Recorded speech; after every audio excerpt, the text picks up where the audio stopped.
This is a live presentation of the 2025 State of the State Address. And good evening once again, everyone. I'm Mike Woolfolk. Thanks for joining us. Yes, and I'm Stella Daskalakis. Moments from now, Governor Gretchen Whitmer will deliver her 7th State of the State Address. This address will take place in the House chamber in Lansing before a joint convention of the legislature. There is expected to lay out her plans for the next year with a focus on creating jobs, lowering costs, and making roads safer. And as we've reported, Governor Whitmer is proposing a 32% tax increase on cannabis to help pay for a $3 billion road repair plan. She believes the tax would generate $470 million for road work.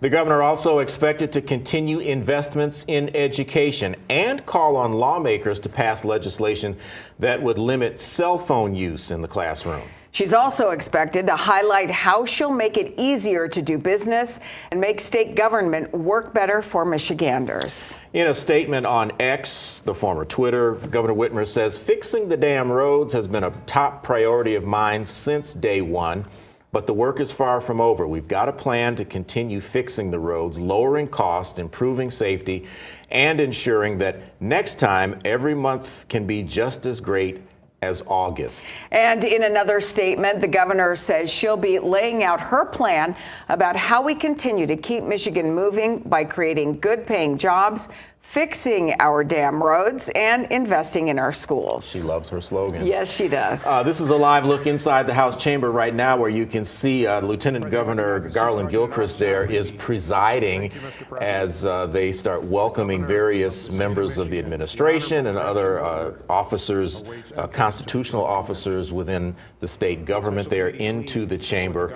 Speaker Matt Hall also on the rostrum there with the Lieutenant Governor, and we expect that they'll be announcing the governor's entrance at any moment. And there she is. She's entering. You will see and hear the governor's speech in its entirety right here. She is coming in and greeting some of the lawmakers. We will also share with you the Republican response, which was recorded earlier today, and we will share that with you later. Absolutely. So as the governor makes her way down the aisle again, it's almost kind of like a mini version of the State of the Union address when Absolutely. we see the president announced into the House chamber there on Capitol Hill. A lot of applause there, a lot of handshaking as she makes her way to the rostrum. We expect her speech is going to last about 50 to 55 minutes.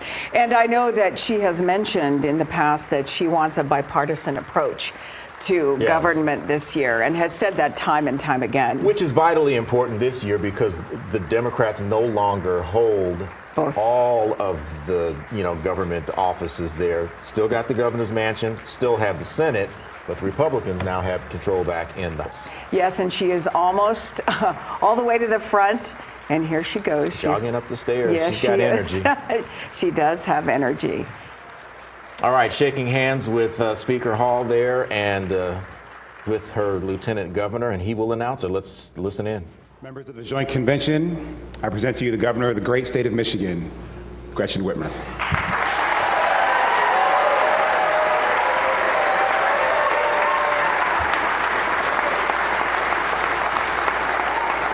Thank you. Thank you. Hello, Michigan. I'm honored to be here tonight for my State of the State address. 7 down, 1 to go. And if you're tuning in between the MSU game or the Pistons game, thank you.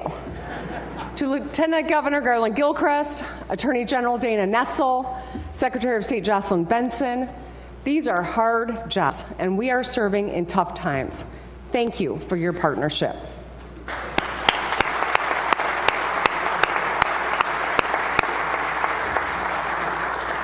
To the outgoing Chief Justice of the Michigan Supreme Court, Elizabeth Clement, thank you for protecting our Constitution and upholding the rule of law.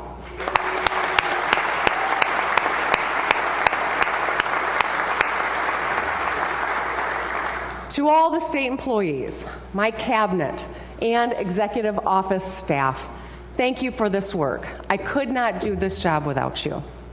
To Congressman Dan Kildee, thank you for your years of service. To my husband, Mark, my daughters, Sherry and Sydney, and my entire family, I love you. To our National Guard and our state police, thank you for putting your lives on the line every day to keep us safe.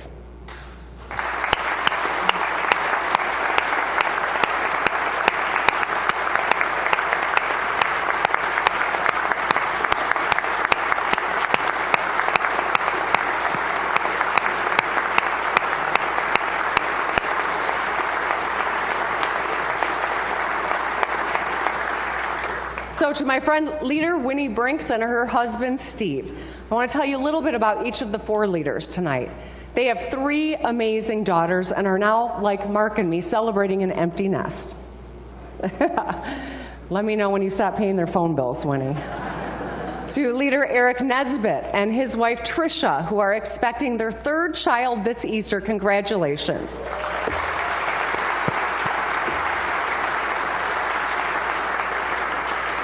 To Speaker Matt Hall, I want to congratulate you and Megan on your recent marriage and do a little shout out to your new stepson.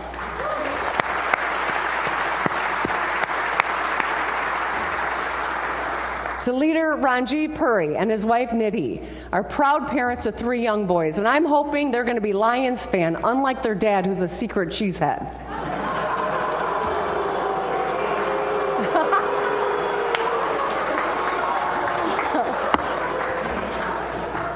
I love you, Ranjiv. All right. I'm looking forward to working with all four of you and your caucuses to get things done for the state of Michigan.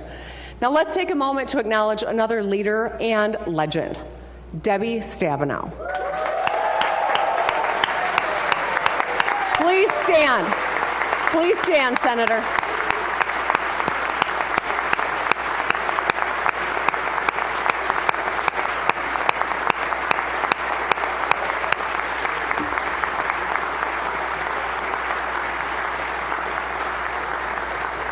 Over a lifetime of service as a county commissioner here in Ingham County, a state legislator, Congresswoman, Michigan's first woman United States Senator, you fought for farmers, you protected our Great Lakes, you championed equal coverage for mental health. You are an incredible trailblazer who has made real difference in people's lives in Michigan. And so tonight, in honor of your service, I am pleased to announce that we are renaming Constitution Hall just across the street the Deborah A. Stabenow Building in your honor, Senator.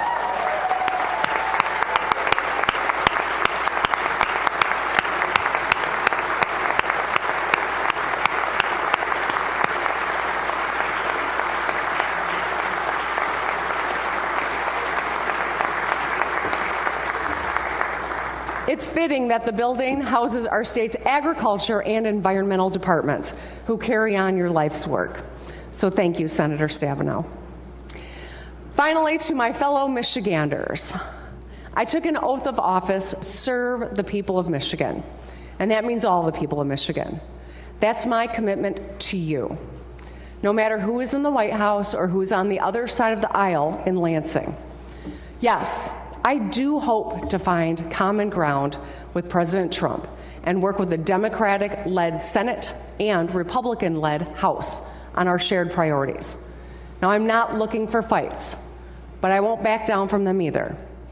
In Michigan, we have an opportunity and an obligation to lead by example. Our state represents America in every way, economically, geographically, politically, and socially. People from every walk of life call Michigan home. We don't always agree, but we move forward together. That is the source of our strength. Let's show the rest of the country how to get things done. Right now, I know that politics, especially national politics, can be exhausting. I feel it too. At a high level, we're facing two big challenges: economic uncertainty and political division.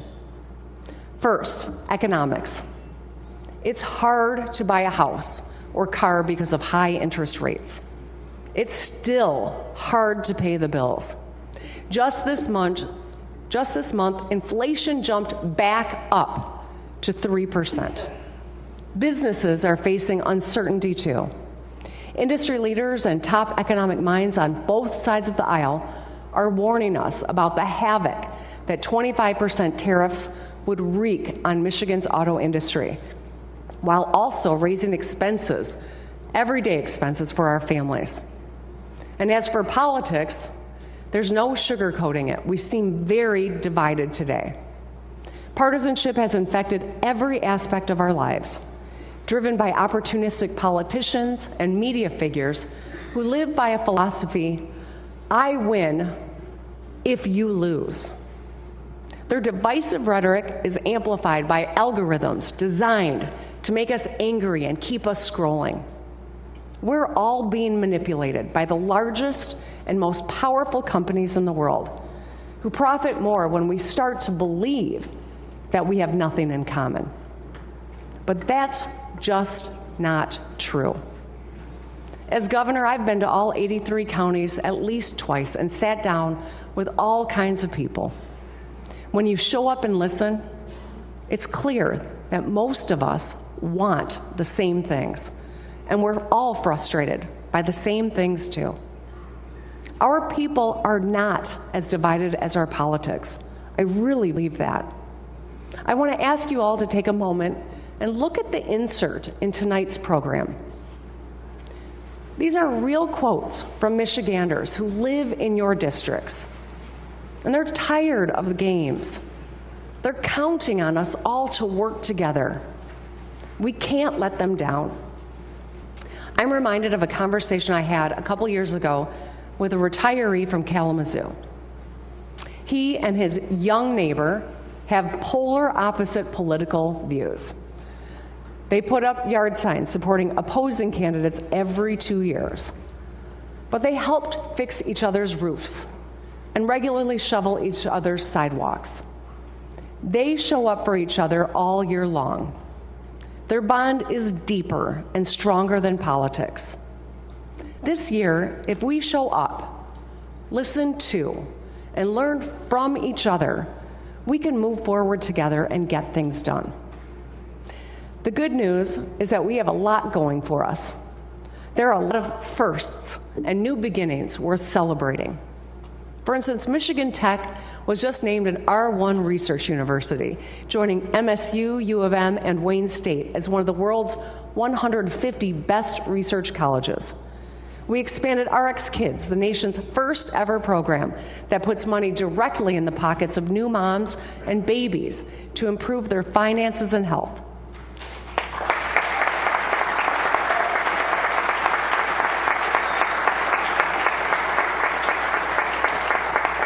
We broke ground on the Jones-Secchia Children's Rehabilitation Hospital in Grand Rapids, the first of its kind in Michigan.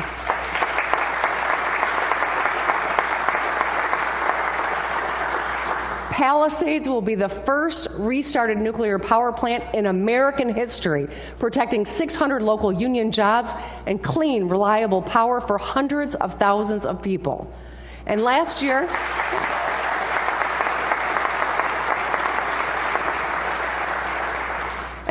Detroit reopened Michigan Central, hosted the largest NFL draft ever, and grew its population for the first time in 67 years.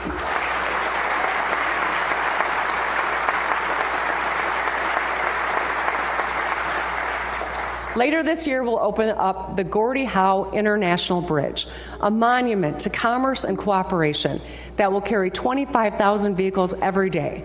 2 decades, 3 administrations in the making. I'm proud that we're going to get it done this year.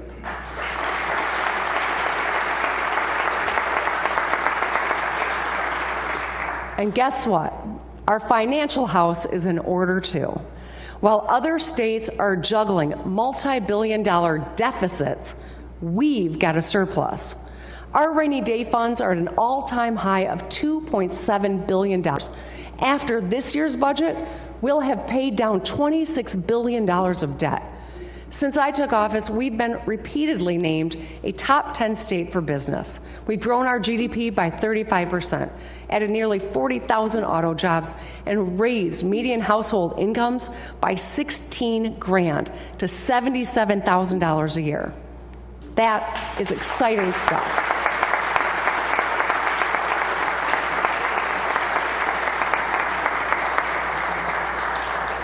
But ultimately, the state of the state isn't about lines on a chart or metrics on a spreadsheet.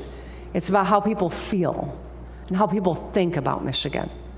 Tonight, we'll center their stories and recommit ourselves to building a Michigan we can all be proud to call home. My fellow Michiganders, the state of our state is strong, and it's on all of us to make it stronger and kinder, too.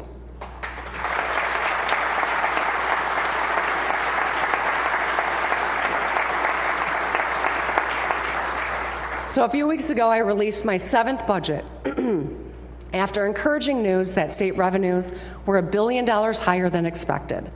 Michigan is on the move because Michiganders are hard at work. Let's show them that we are too, with a balanced, bipartisan budget by the end of June that's focused on the fundamentals.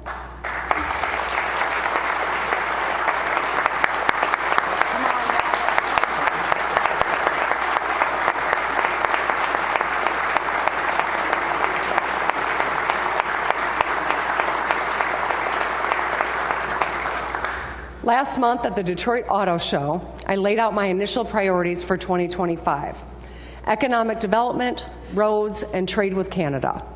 Speaking of trade, I'm grateful that Republicans, Democrats, and private sector leaders are speaking out against widespread 25% tariffs on our neighbors, because we know that saying no to Canada would mean saying yes to China. I'm also grateful that the president decided to pause. As I've said before, I'm not opposed to tariffs outright, but they are a blunt tool when the Michigan economy is on the line. 25% tariffs on everything would slow down construction, shutter small businesses, lead to layoffs in the auto industry, and cost Michigan families an extra $1,200 a year at the store and at the pump, because companies will pass their higher costs on to the consumer. It would be a disaster. But don't just take it from me. A few weeks ago, I asked Michiganders directly. In less than 48 hours, I got 3,000 written responses.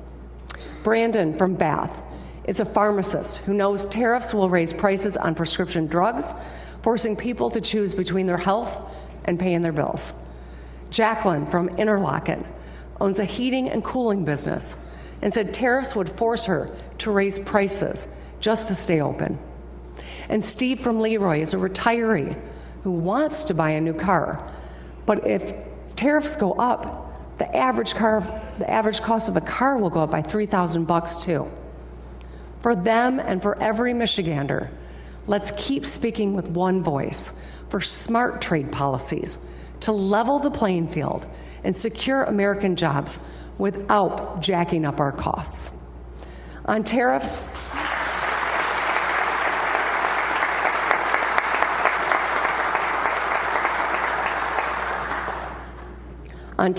and every issue, Michiganders expect us to work together in Lansing because that's how things get done. As a legislator, I served in the minority for 14 years. That means this is my 21st state of the state, my God.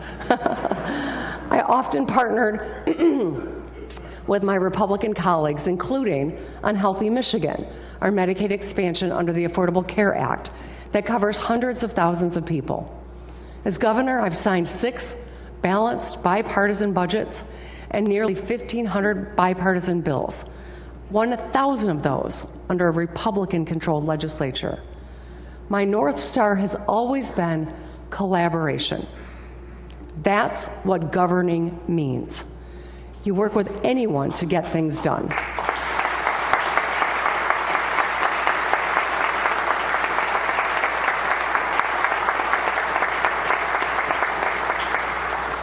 So what should we focus on this year? Let's keep it simple. 1, costs. Let's make life more affordable for Michiganders. 2, jobs.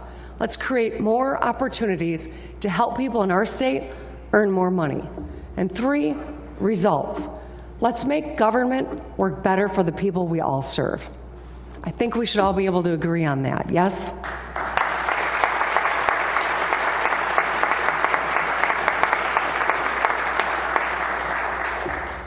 Lowering costs is our top priority. While no one in this room can single-handedly bring down prices, we can tackle the biggest items in your budget. Let's start with housing. It's a tough market right now. Mortgage rates are above 6%. Home prices have shot up 50% in the last 4 years. The median age of a home buyer hit 56 years old. That's an all-time high. And just a quarter of homes went to first-time buyers. That's an all-time low. Rebecca from Carlton told me she has simple dreams. She wants a nice kitchen to bake in, a small yard for a garden and a dog. She recently toured a house in Detroit and competed against 40 other bidders. Our young people are suffering the most. I want to call attention to the fact that this crisis disproportionately impacts young, single men. They buy just 8% of homes sold today, compared to single women who buy 20%. As a dad of 3 and proud Detroiter, I know the Lieutenant Governor is passionate about housing. He's cut a lot of ribbons and is focused on making our state a better place for families like his. We both know that every young person wants to protect and provide for themselves and their family, and that starts with a place to call your own. If you can't buy a house, it's hard to build wealth or feel like you're ready to have kids. It's all connected.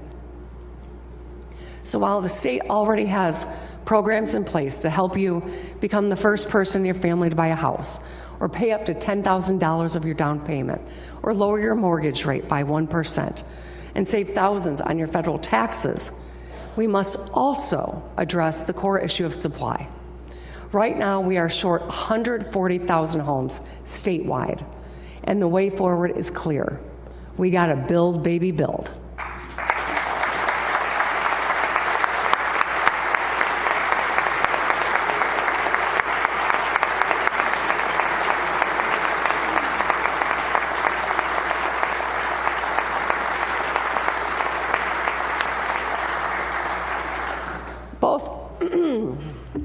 Both Texas and Minnesota built more housing and drove costs down.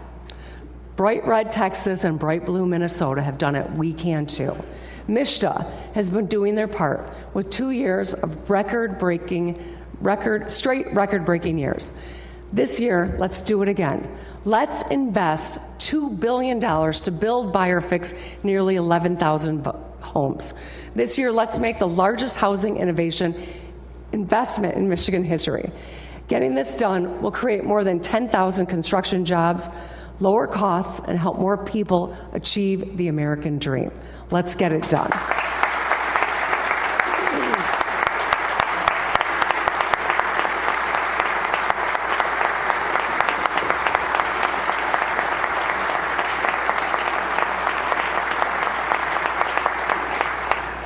Moving on to wages. Last week, Republicans, Democrats, workers, and business came together to forge a fair deal on minimum wage and paid sick time. Because we work together, the minimum wage will rise to $15 an hour for more than 700,000 workers a year faster than it would have before. The tipped minimum wage increased by the largest amount ever and will keep going up. Workers will have more time to care for themselves and their families because now Michigan has the best earned sick time in the country, and small businesses have more flexibility. This was a bipartisan effort, and I am proud that we were able to get it done. These last few weeks showed us that we can work together to solve hard problems and deliver real solutions for Michigan.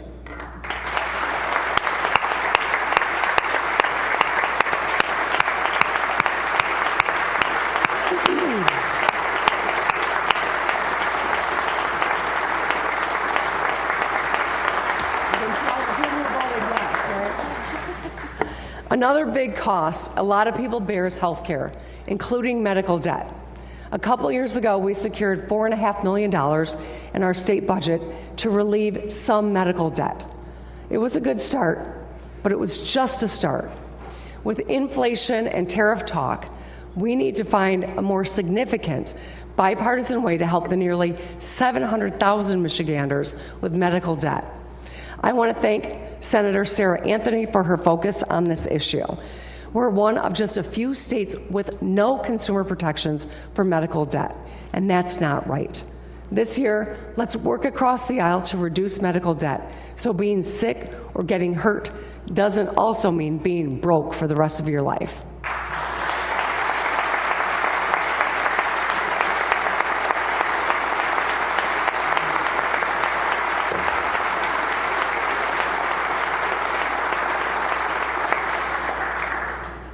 Now let's talk energy.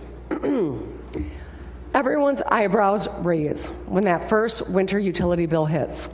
A few months ago, Republicans and Democrats came together to do something about it. Led by Representative Helena Scott, Senator Sam Singh, Rick Outman, and Veronica Kleinfeld, the legislature expanded the Michigan Energy Assistance Program, or MEAP, which already saves about 50,000 households more than $700 a year. I was really proud to sign this bipartisan expansion, which could save 335,000 more Michigan families hundreds on their energy bills. Next, one of the two certainties in life, taxes. Forgive me, I am getting over a cold, if you can't tell.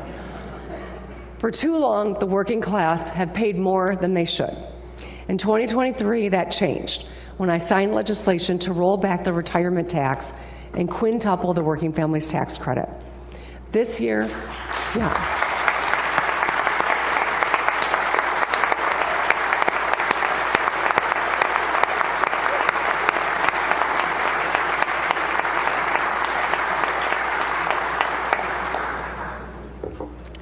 This year, hundreds of thousands of senior households will save an average of $1,000 on their taxes, and 650,000 families, home to half the children in Michigan, will get an average tax refund of $3,200. I want to thank Majority Leader Winnie Brinks for her work on both these common sense changes.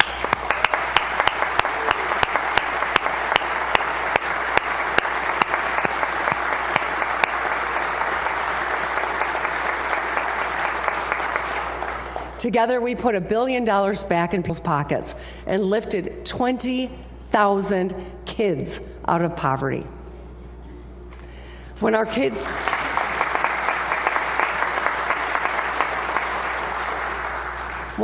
get a great start, they get a good foundation to build a good life. It's why we feed all 1.4 million public school students free breakfast and lunch, saving families nearly $900 a year per kid on groceries and valuable time in the morning. It's why we delivered free pre-K for all, so every 4-year-old can arrive at kindergarten better prepared to learn while saving their parents $10,000. It's why we expanded 3,600 child care centers to serve 37,000 more kids. But we still have work to do. Connor from Kalamazoo is an engineer, and his wife is a nurse. They both work. They have 2 kids and still struggle with the high cost of child care. Connor says it's one of the big reasons why a lot of his friends aren't having kids at all. I want to thank Representative Carol Glanville for her leadership here. If we want to grow our population, we must continue expanding affordable child care. This is pro-family, pro-child, and pro-growth policy. Let's get that done too.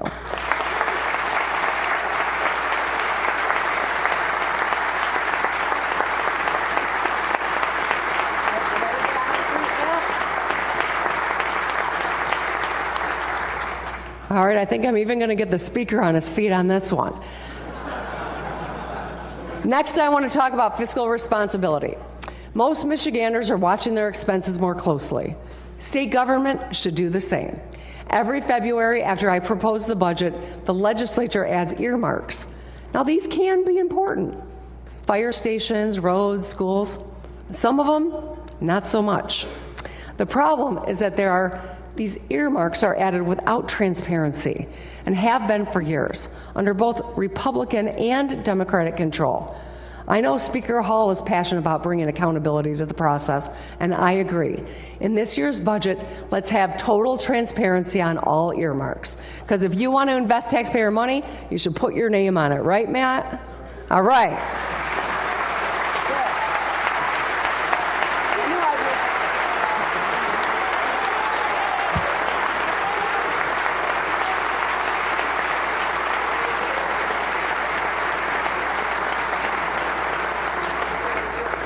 I mean, if they can do it in D.C., we sure as hell can too, right?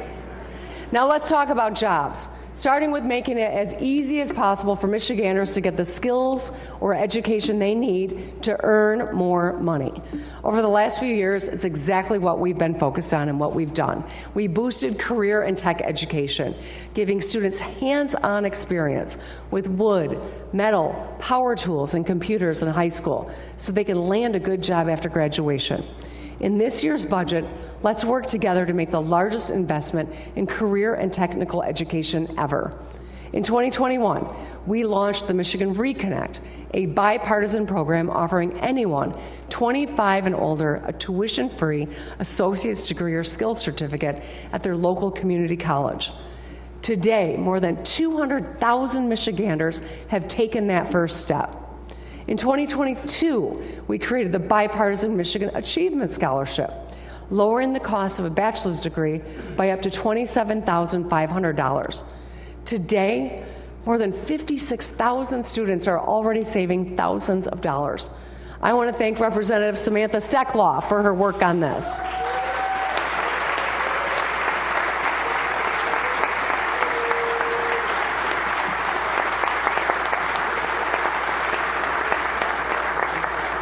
And just last year, we delivered the Community College Guarantee, giving every high school grad the opportunity to earn an associate's degree or skills certificate tuition-free. And today, more than 240,000 Michiganders attend one of our 31 community and tribal colleges. But just like with housing, there's a gender gap here in education too. Women outnumber men at our community colleges, universities, and most of all, in the Michigan Reconnect, where enrollment is 2-to-1 women to men. So we've built these great programs open to everyone, but we need to do a better job of getting more young men signed up. And that's why soon I'm signing an executive directive that will make an effort to reach more young men and boost their enrollment in higher education and skills training programs.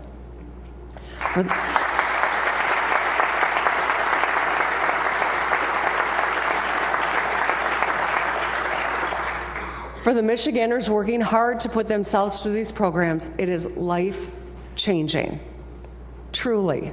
Evan from Bay City is a young dad, and after stepping away from college to work full-time in restaurants and retail, he enrolled at Delta College with Reconnect and hopes to find a career in public service. He wants to serve his community and make his son proud. Anthony from East Lansing is a husband and dad who was an EMT throughout the pandemic. He used the Reconnect to earn an aviation mechanics license and now works here at the Lansing Airport.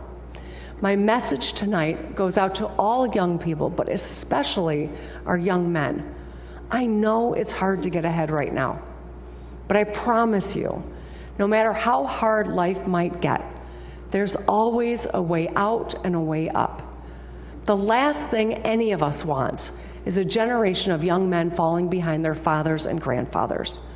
I've heard most about this issue from moms who love their sons and are worried about them. And to the women out there who are succeeding after decades of having the deck stacked against you, I see your resilience. And I will never abandon my commitment to equal opportunity and dignity for everyone.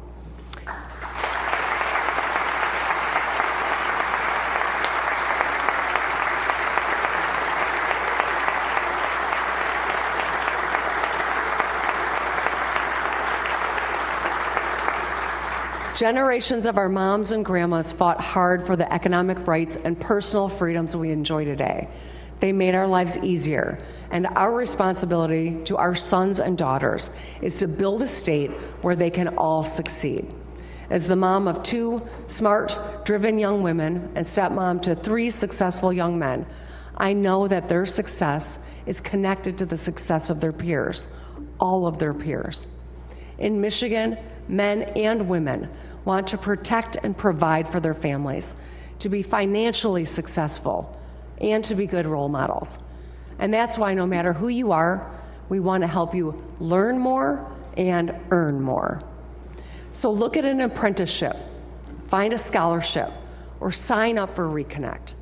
Get your education debt-free and build the life you deserve.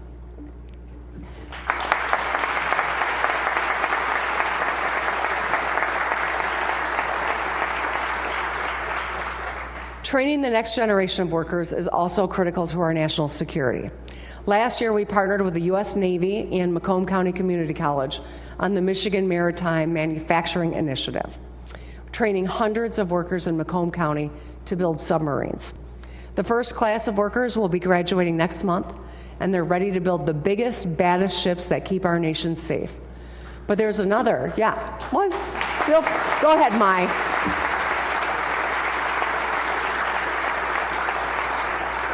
Representative Song, of course, is very happy about that. But there's another bipartisan defense project in Macomb County that needs our attention, all of our attention. The Selfridge base supports thousands of local jobs and hundreds of military families. It's home to some of the nation's most elite pilots. They complete all kinds of missions, including protecting our border from drugs and crime. For people like Thomas from Warren, this is personal. He urged us to work together for Selfridge because of how much it will mean not just for the county, but for our country. I'm really proud that we've always worked across the aisle on Selfridge. And I want to thank Representatives Debbie Dingell, Lisa McClain, John James, Senator Stabenow, Senator Alyssa Slotkin, and of course, Senator Gary Peters. He's a former naval officer. He's fought hard for service members, military families, and defense jobs. And I know he will continue to do that until the very last minute of his term. We're all doing our part, but we need federal support. And that's why when I was in Washington, D.C. on Saturday, I spoke with Defense Secretary Pete Hegseth about supporting a fighter mission at Selfridge. Let's support our brave men and women.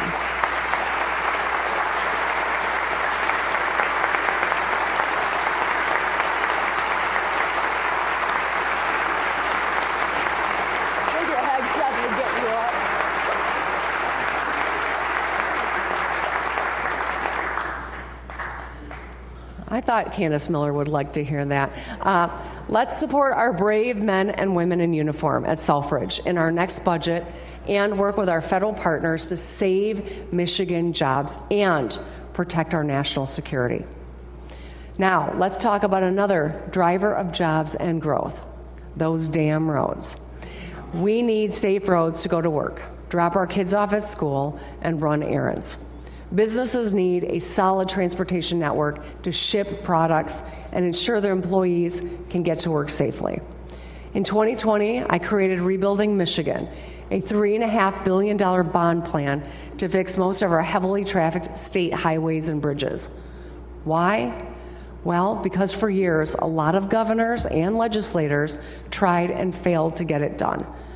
We've made progress on our state roads, but let's be real. My plan was always a short-term fix. There is a lot left to do. And with Rebuilding Michigan soon phasing out, we're facing a serious funding cliff. I'm hearing from construction companies who are expecting layoffs because of the uncertainty. We need a sustainable, long-term solution for our local roads. Every pothole is a reminder that we must act now. I mean, just take Michigan Avenue. You drive it from the Capitol to MSU. You'll see what I'm saying. It's like the surface of the moon. Why? Because the city of Lansing, doing the best they can, but they only get about $17 million from the state for local roads. They need about 17 times that much, around $300 million. Michiganders in every part of our state are passionate about their roads.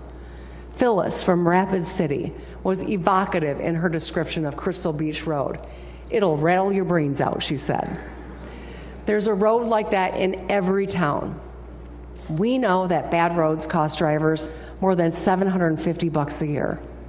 Now, I know there are a couple different plans out there, including mine, and I know none of them are perfect. But what's not okay is no plan. Michiganders won't accept inaction. To get it right, we all have to recognize some hard truths. To my friends in the GOP, a long-term fix means new, fair sources of revenue.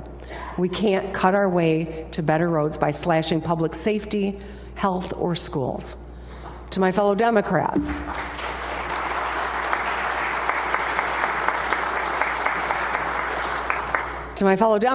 cuts will need to be a part of the solution.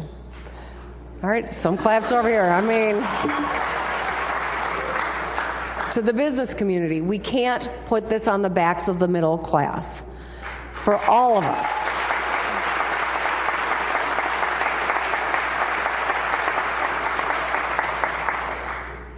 to be a part of the solution, we must all compromise, and that's the way it ought to be. Let's get back to the negotiating table in the coming days and weeks and find a long-term bipartisan solution so we can fix more of those damn roads.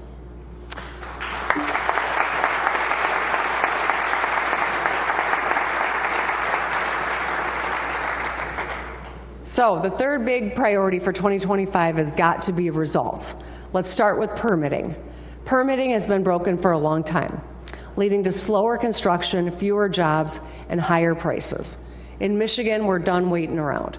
We already revamped brownfield redevelopment, making it easier to turn abandoned property into new housing, factories, or parks. I signed an executive order eliminating 26 boards, councils, and committees without compromising protections. And about a year ago, I had my team review every single one of our state permits, all 401. We found plenty of overlaps and obsolete processes. This year, I'll instruct state departments and agencies who've missed their deadlines to refund any permitting fees that we can under the law. But the reality is that I can only refund a handful through executive action alone. To really speed up permitting and save people a lot of time and money, we need to change state law. There's a huge opportunity here for bipartisanship because I think we all agree that things shouldn't take so long. You shouldn't need to get a permit to sell ginseng, install a model train, or lime your soil. If you want to fix your driveway, you shouldn't have to wait more than 90 days to get started. If you want to upgrade your house's plumbing or electrical, you should be able to go to one place and get all the help you need quickly. And if we can track the status of our Domino's order online, a developer should be able to do the same for their multi-million-dollar project. This year, let's simplify permitting to get things built on time and on budget.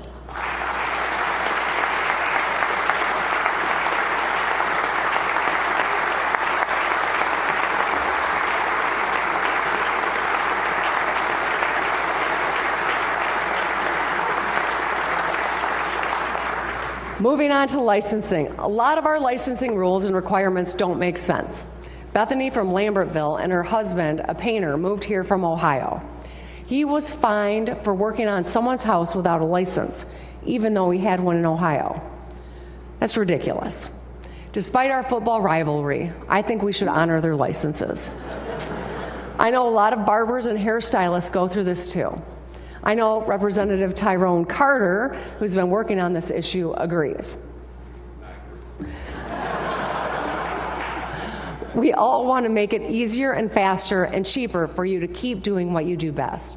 It's why I directed the Department of Licensing and Regulatory Affairs, or LARA, to review all of Michigan's regulations and find redundant rules. They proposed eliminating duplicative exams, honoring trade licenses, giving entrepreneurs more flexibility, streamlining reporting requirements. I can enact some of these changes alone through executive action, and I will, but others require a change in state law. This year, let's make it easier for people to get and keep a good job, not harder.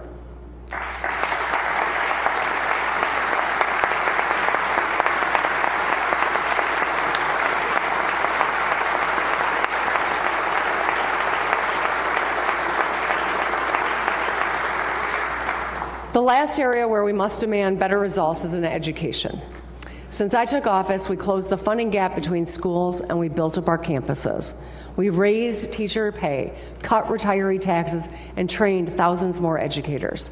In my budget, I proposed $10,000 investment into every child in every school. We've done a lot of good, but here are some hard truths. Just 24% of our fourth graders can read proficiently. The same percentage of eighth graders are proficient in math. I get that this is a national trend, but the reality is we invest more per pupil than most states and achieve bottom 10 results. We spend more and we're getting less, and it's not acceptable. For our kids, let's do better. Let's face our literacy crisis with the fierce urgency it calls for. Late last year, I signed bipartisan legislation to use proven science of reading strategies like phonics. It's how a lot of us learn to read, and we should get back to it because it works. These new laws also require schools to test for dyslexia so they can identify students who need extra help early. I want to thank Representative Matt Kolazar, Senators Jeff Irwin and Dana Polhinky for their leadership here. Additionally, my education budget this year centered on the SMART plan, or students, metrics, and results with transparency. I propose targeting investments into schools where most kids are falling behind, changes to get funding into classrooms faster without bureaucracy, and more transparency to notify parents about performance. This year, let's pass a smart education budget and get our kids on track for the bright futures they all deserve.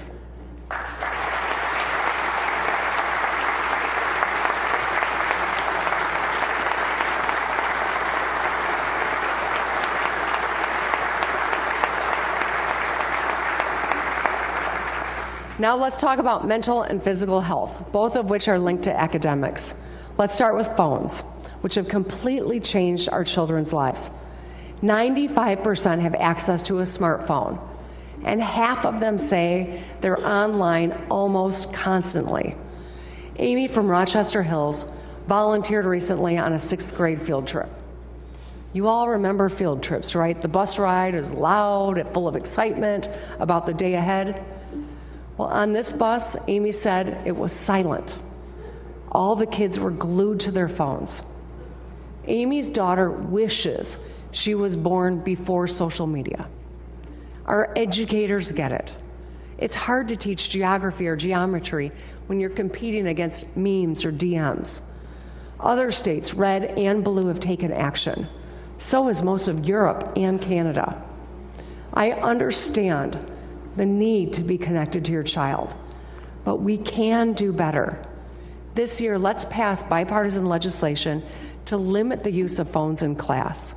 We've seen encouraging data about how common sense restrictions on phone use during class lead to more learning and less bullying. Kids listen, they raise their hands, they make more friends, they talk during field trips. 3/4 say they feel happy or peaceful without their phone. That's what school should be all about. And finally, let's talk about vaping. About 14% of high schoolers use vapes. We all know that this addiction has long-term risks that starts early. 90% of smokers begin before 18.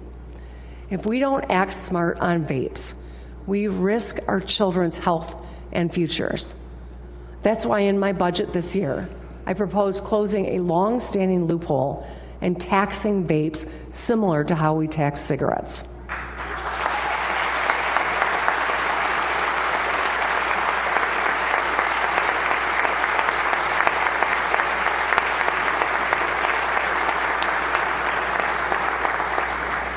Thirty-two states, red and blue, already do the same, including all of our neighbors. I'm grateful to Senator Sam Singh, who started work on this last year. In 2025, let's get it done to protect our kids. All right, we're in the final stretch here, folks. I think we're on the same page about lower costs, more jobs, and better results. But as I leave you, I have one question. When you think Michigan, what do you think? For us, it's everything. It's home. But let's ask ourselves, when other people think Michigan, what do they think? When businesses around the world think Michigan, what do they think? How about couples looking to start a family? Entrepreneurs hoping to start a business? Seniors seeking a happy retirement? Because if we're being honest, our brand has taken a beating over the last few decades. After the Great Recession, the Flint water crisis, and disinvestment in roads and schools and healthcare, people on the margins were suffering in Michigan. Our water quality, our old factories, our sports teams used to be punchlines and cruel, unfair jokes. I ran for governor to restore trust and rebuild Michigan. I was sick of us being a punching bag. Now I am proud to say I've got the best job in the world because I get to help the Michigan we all love live up to our potential. Over the past 6 years, we've reinvested in the fundamentals and brought manufacturing back home. We lowered costs for families, and our young adult population is growing faster than 45 other states. Our Lions are winning. I didn't have anything to do with that, but they are winning.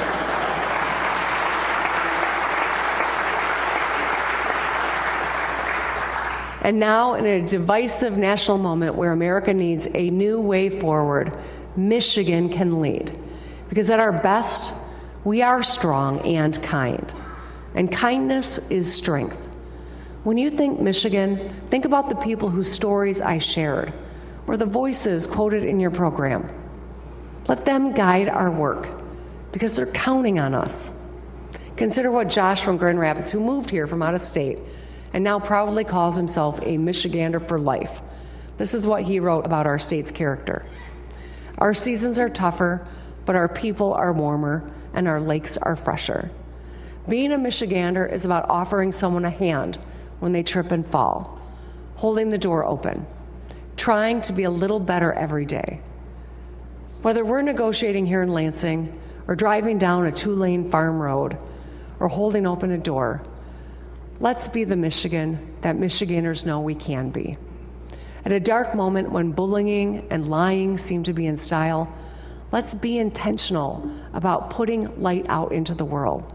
Let's welcome challenges and embrace our differences and work together to get things done. Let's think Michigan. Thank you, drive safely, and good night.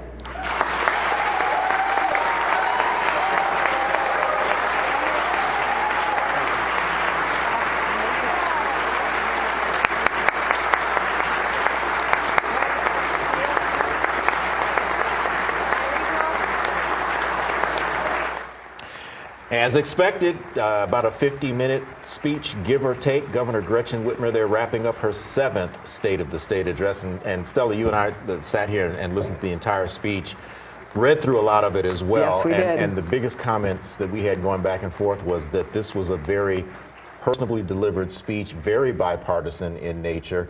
And to what might be a surprise to some, she got applause from both sides of the aisle on a number of her points. And she gave kudos to lawmakers on both sides of the aisle. And we did discuss that. And some of the issues she hit upon: housing, build, baby, build, and medical debt, let's reduce it. And of course, continuing to expand childcare. There were several themes. Yeah, and of course, her big thing from day one, as she mentioned, is fix the damn roads. It's her slogan. It was a campaign slogan that was hot when she was running for office, and it has stayed hot as she has tried to deliver on that pledge.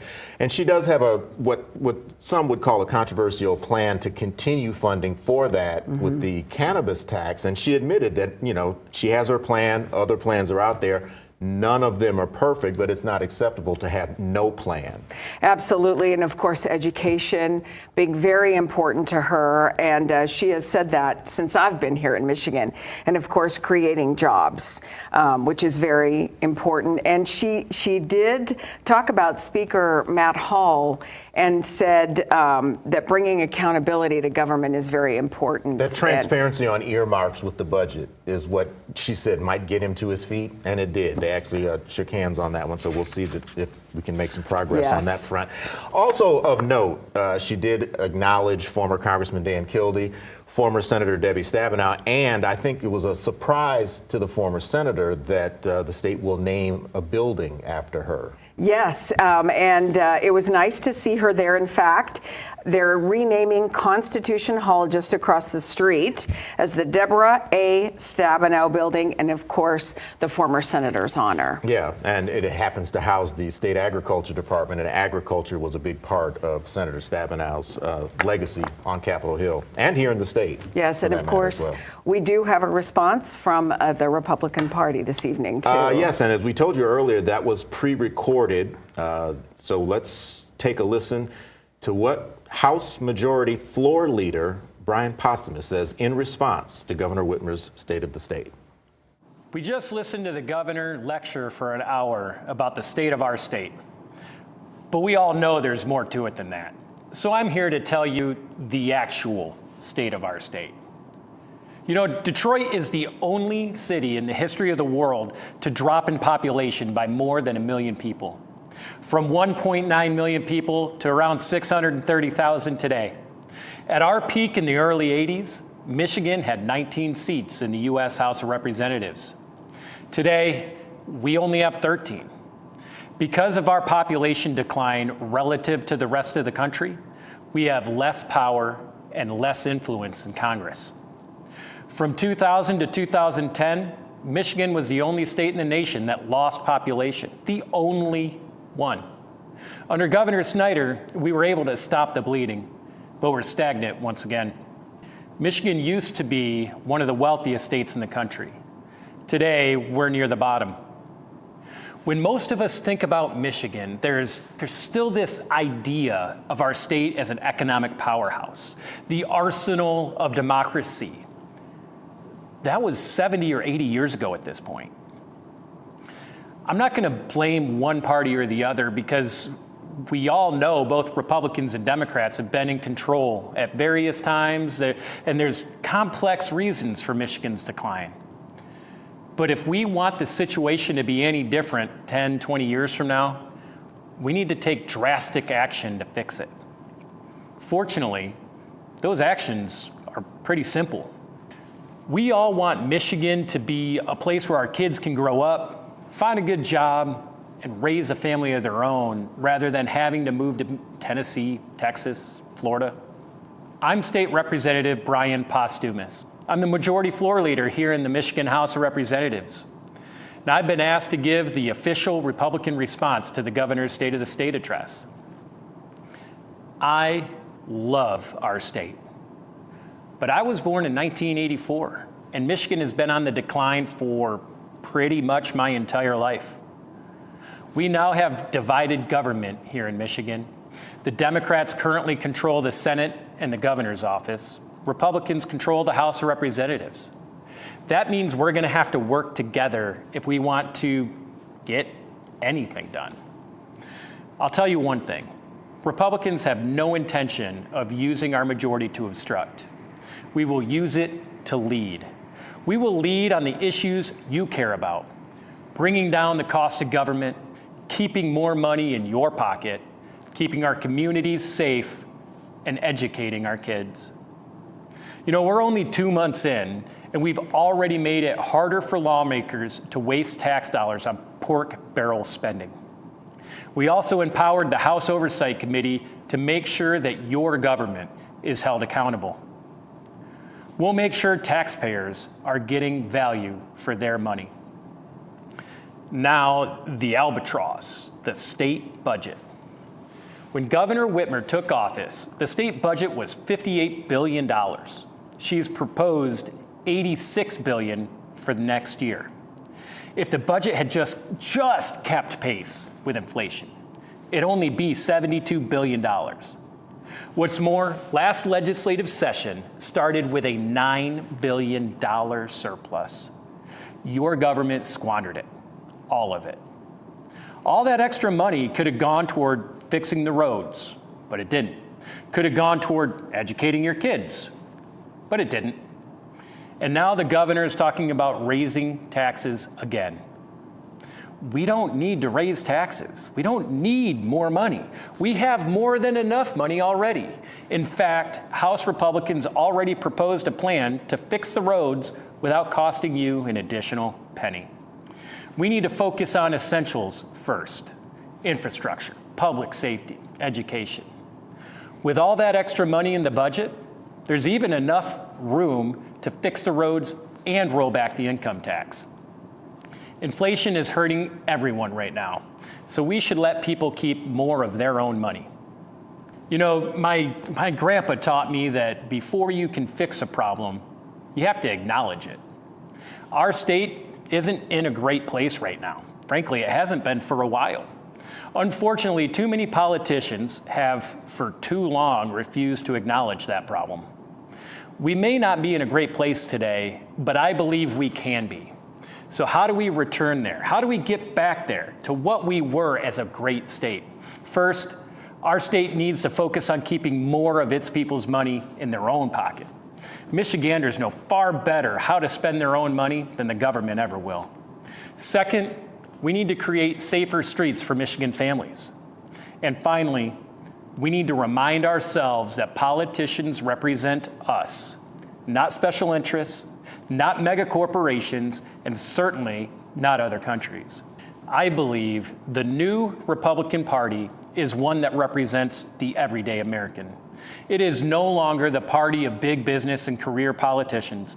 It is the party of farmers, the party of plumbers, mechanics. It's the party of the single mom trying to get her 3 kids to and from soccer practice, all while juggling a job and trying to figure out how to afford groceries. We are the party of practical solutions. Thank you, and I welcome you to join us in bringing our state back. State Representative Brian Possum is there with the GOP response to the governor's State of the State. We, of course, will have a full recap of everything that's happened tonight for you coming up on Mid-Michigan Now at 10 and 11. We will break down Governor Whitmer's top priorities, have reaction from local lawmakers, and take a closer look at a major initiative the governor plans to pursue. All right, that's going to wrap things up for us here on our coverage, special coverage of the governor's 7th State of the State address. Again, thank you for joining us.